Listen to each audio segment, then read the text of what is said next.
Polls across the state will be open for just a few more hours for the presidential primary. People have been casting votes for weeks with no reason absentee and for the last 10 days with early in-person voting. When the results from tonight's primary come in, we will be a step closer to officially knowing who the nominees are going to be and moving on to the general election. Political reporter Rick Albin here with a look at what else is at stake tonight. Rick. Sue and Brian, I think there are a couple of important points to keep track of besides the winners. One of those is the overall turnout. In 2016, Michigan set a record when Donald Trump and Hillary Clinton were both on their respective ballots.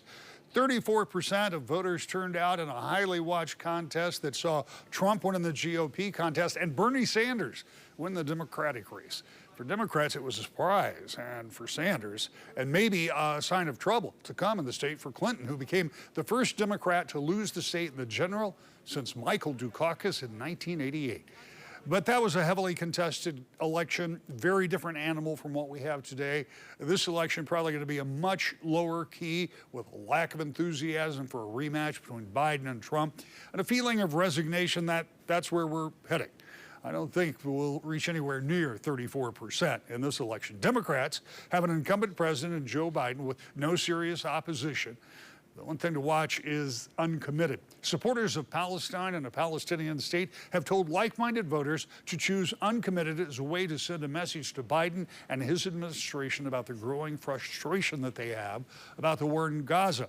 Now, these threats are coming from a really traditionally reliable Democratic voting bloc, and it's unclear if an uncommitted vote results in some of them not voting in November.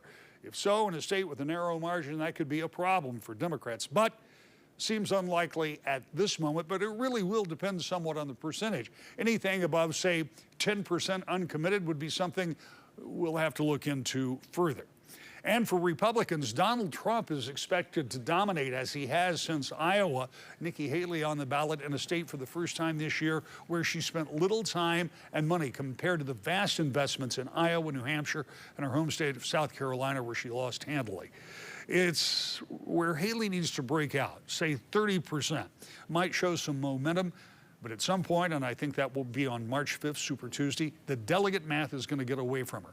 And her insistence to stay in without a win will be far more difficult to support at a time when Trump and Republicans really want to pivot to a general election strategy and take on Biden as they head towards the fall. So that's some of what I'm watching. Yeah. So any surprises that you think might have, anything that might change your calculations? Yeah, this is the one election where there shouldn't be a surprise, but we always know that that can happen, right? Turnout. Turnout's the one thing that I always like to keep an eye on. I'm very interested to see what kind of real momentum these campaigns may have. I don't think either one has very much because anything over a 25% turnout would be good. The most people believe that the president's field is already set. Frankly, neither side is really showing the kind of excitement that we have seen in the elections past. I mean, we've seen this movie before, right? And so we're really dealing with the same candidates all the way going back to 2016 in some degree. In fact, I think there could be a certain amount of fatigue with both of the candidates, and that may limit turnout today. But more important, it may make turnout very hard to gauge in November. So what will the two sides try to do to inspire their voters to show up? Well, likely a barrage of television ads telling us how bad the other guy is. That would be the normal playbook. And that itself may help drive down voter turnout in the fall. So that is one wild card. A larger turnout tonight would disprove my assessment. And I would love to be able to come back here at 11 o'clock and say, boy, we had much bigger turnout and I'm shocked by how many people turned out. I don't think that's in the books. I mean, just talking to people who've been out and voting today, the engagement level is low, the excitement level is low. It's going to be really important in this must-win state for both of these candidates. They're going to have to figure out how to get people excited once we get into this general election. Right. All right. Rick, thank you.